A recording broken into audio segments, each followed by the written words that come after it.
In this segment, I'm going to teach you how to make a flying goose. Traditionally in quilt making, the flying goose have a ratio of being twice as wide as they are tall.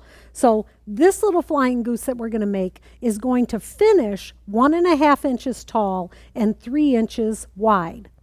The math involved in a flying goose can be the trickiest part of the whole process. So I'll try to explain it the best I can.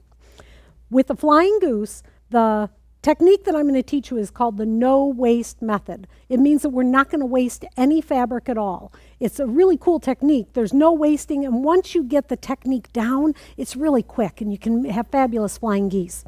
So for this flying goose that is going to finish 1.5 inches tall, I need to cut 2 of the blue squares. We're going to call those our sky squares. We're going to cut them the finished size 1.5 plus 7/8 of an inch. So these squares I have cut 2 3/8 inches. The goose square, which in this case is the cream colored square, is finishing 3 inches wide. So I need to cut a square that is the finished size of the width of the flying goose plus 1.25 inches. So I have pre-cut the cream colored square 4.25 inches. On the backs of your sky fabric, so in this case the blue, I'm going to draw one line right down the center of the square, because on my machine I can move the needle over to have a scant 1/4 inch from the edge of the foot. Now if your machine cannot do that, that's all right.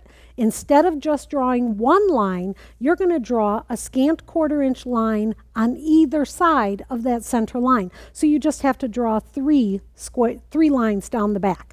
Now we're going to take our square. I actually spray size the blocks that I'm doing a little bit. I like for the fabric to be a little bit stiff. I find it feeds through the machine better, and it makes your the block actually a lot flatter when you're done.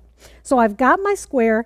I've taken and I've drawn the lines, and I'm going to line those lines up going right down the center of the large square, and I'm going to pin them in place. Now I'm going to go to the sewing machine. I'm going to sew a scant 1/4 inch on both sides of that center line.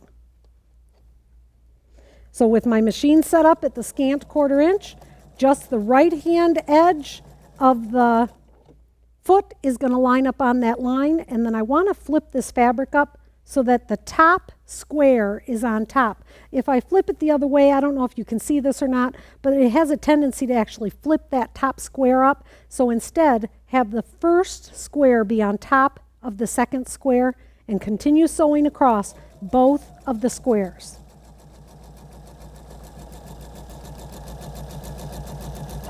When you get to the end, cut off your leader,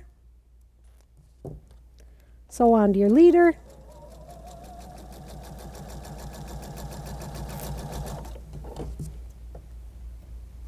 now I can take the pins out, which probably I shouldn't have been sewing over the pins. Just don't tell my sewing machine mechanic.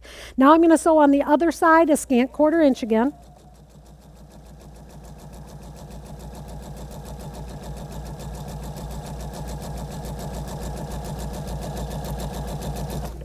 Grab my leader and sew off.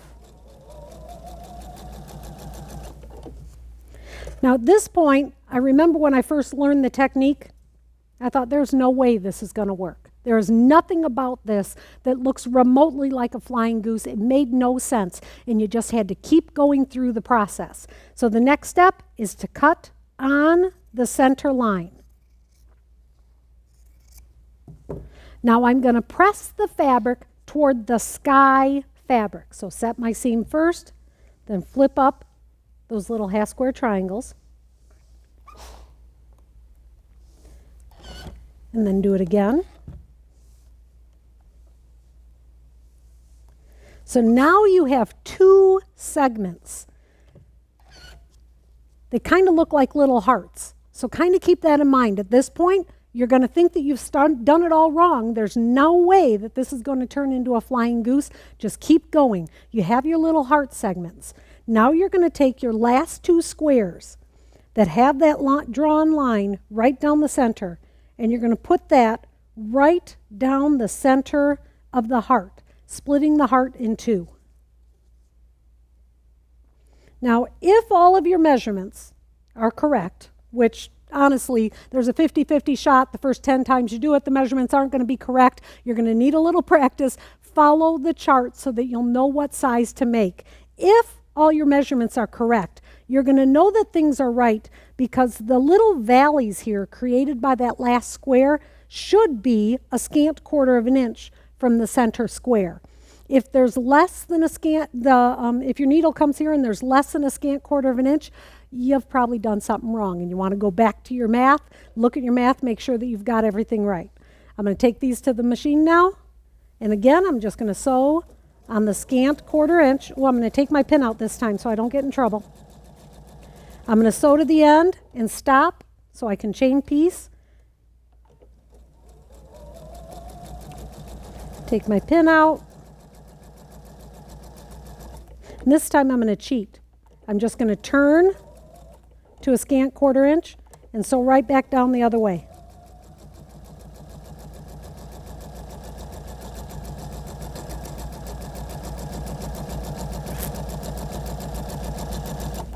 Get to the end. Oh, I'm going to cut my thread. I didn't sew on my leader. Now I'm going to cut these in half again.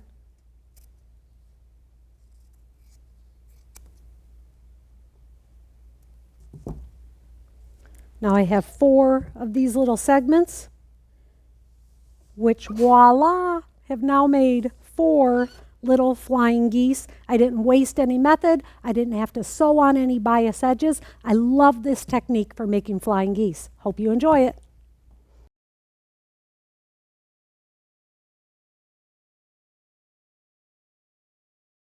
Thanks for watching our video. Be sure you subscribe to our channel. We wouldn't want you to miss a single one. Leave a comment. We would love to hear from you.